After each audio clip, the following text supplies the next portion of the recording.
Hi guys, I'm so glad you could join me today. So today I'm going to be showing you the process I have for a basic shoe paint. I actually had someone request this while I was in the process of the shoe paint.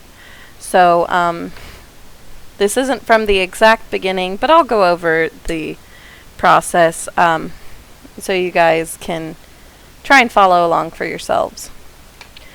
So the first things you're going to be needing are, of course, a pair of canvas shoes. I recommend white. You're going to be needing some brushes, a pencil, a variety of acrylic paints, a sealant of some sort, and I also recommend having a felt tip Sharpie or a fine tip Sharpie on standby. And let's get started. So what you can see right now that I'm doing is I'm actually just painting all of my negative space on the shoes. That is really easy basic thing to do because it's easier to kind of block out the parts that are going to be the most massive, and then you can go in and do the final cut around later. I would also recommend using painter's tape to mark off the soles of the shoe. You can see right now I am not using painter's tape, which I actually ended up having to clean up off camera, the soles of the shoe.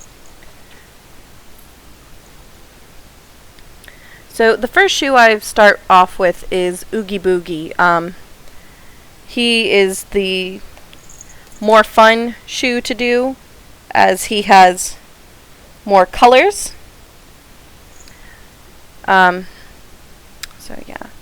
So all I'm really doing is just going in with the black paint around the edges, making sure I kind of pull the shoe in opposite directions to make sure that I really get into the creases and that I really get around the edges.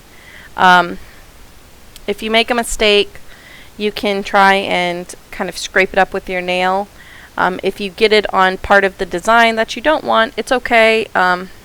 As long as it's not too massive of a spot, you're going to be painting over it. Don't stress over it unless it is a big glop. Then you might want to clean that up.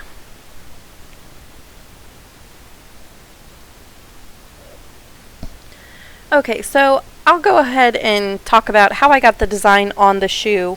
So there's a couple different ways or methods you can use to get a design on the shoe.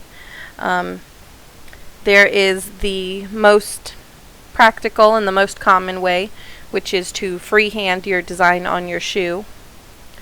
You will see that I normally freehand. There's also a transfer and trace method, which is where you draw your image out on paper or trace it, and then you flip the paper over and you scribble on the back of it with some kind of ebony pencil, and you place it on top of your white canvas and trace it with another pencil, and the image will have a slight faded look on to your new surface. That's what I have done for the more finite details of Oogie and Jack Skellington.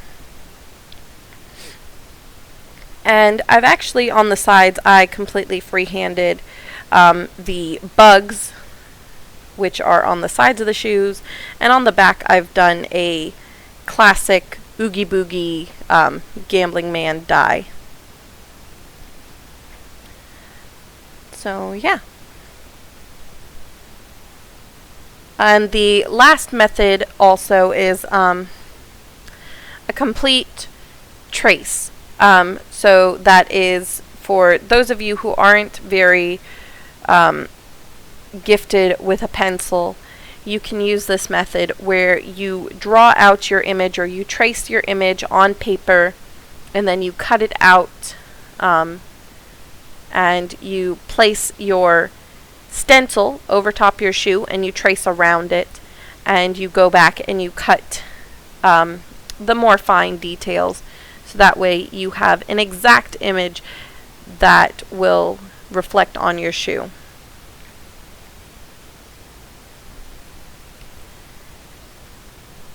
So now I'm also painting Jack Skellington's shoe as well, and I know the angle and the position I'm in is kind of odd for him. My cat Bella decided that he wanted to be a part of the shoe paint video as well, so he has graced us with his presence, and you can kind of see when he jumps off my shoulders.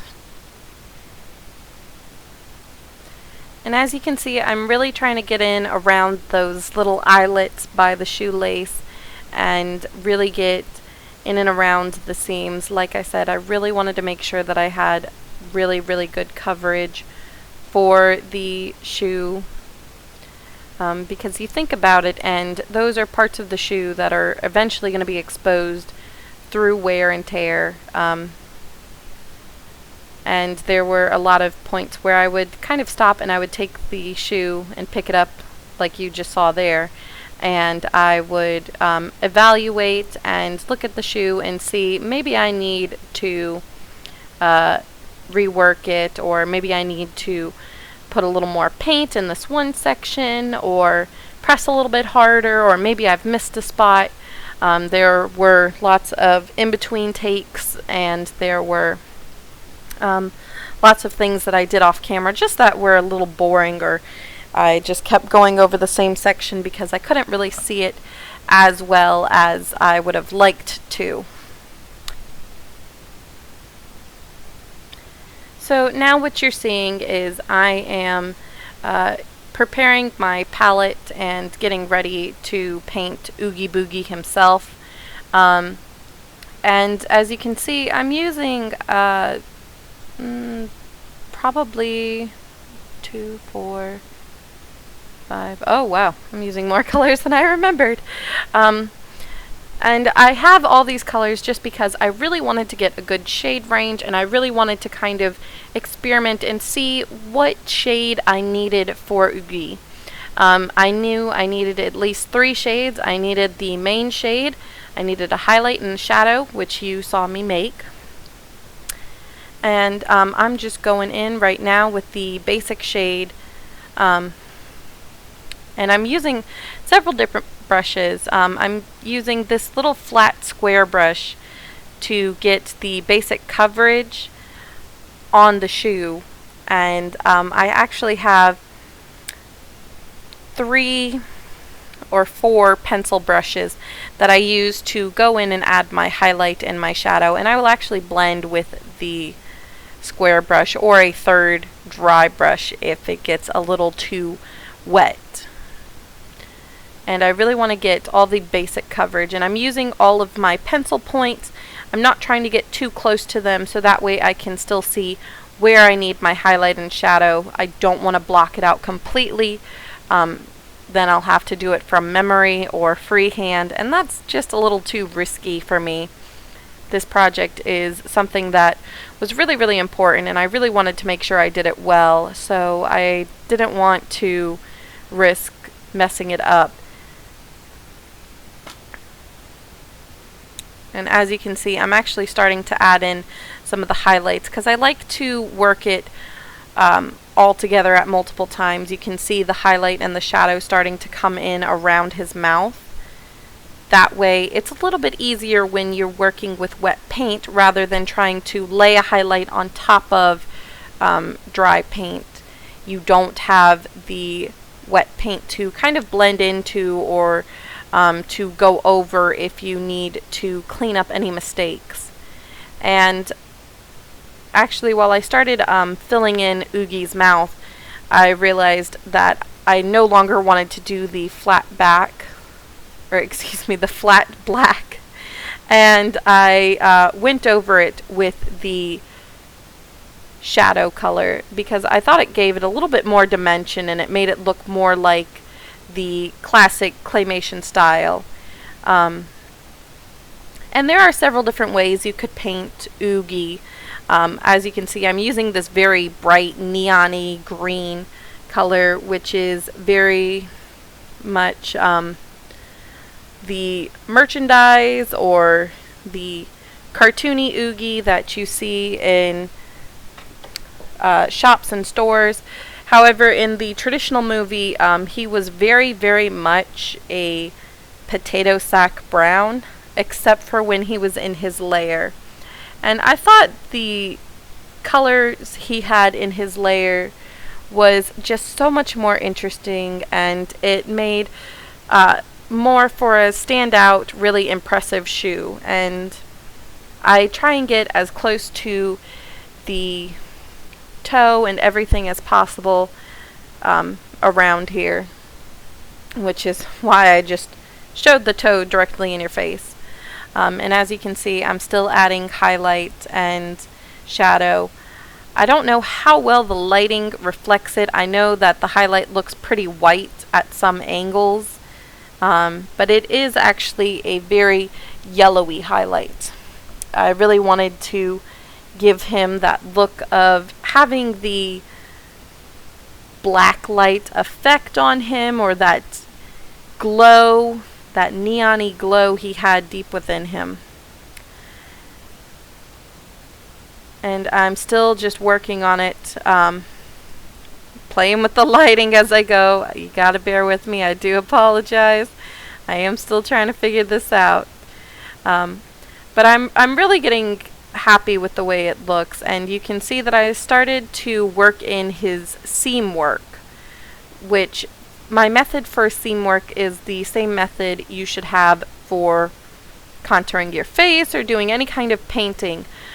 Wherever you are going to have a definite shadow, such as the seam, you need to have a highlight right next to it to kind of counteract, because if you think about it, Oogie is fabric, and wherever fabric folds, there's usually a highlighted piece, or a piece that is more elevated when it lays.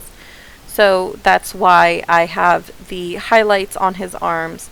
Some of the highlights I kind of forged, or I just placed where I felt needed to be placed.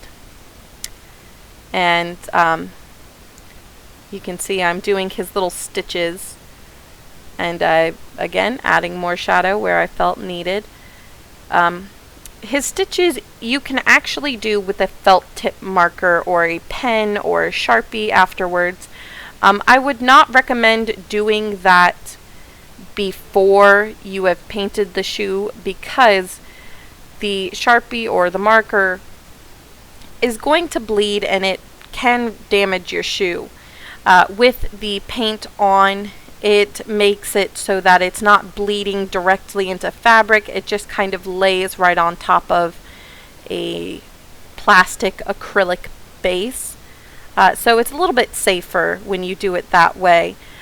You will later see when I worked with Jack Skellington, where I tried to clean it up with marker, and it actually did bleed. And so I ended up having to go over it with paint, which was my original intentions. But you can kind of see he'll have like a black halo, which really does make a difference. So that's all for this portion. I hope you guys really liked it and enjoyed. Please stay tuned for the next one, and I hope to see you guys next time.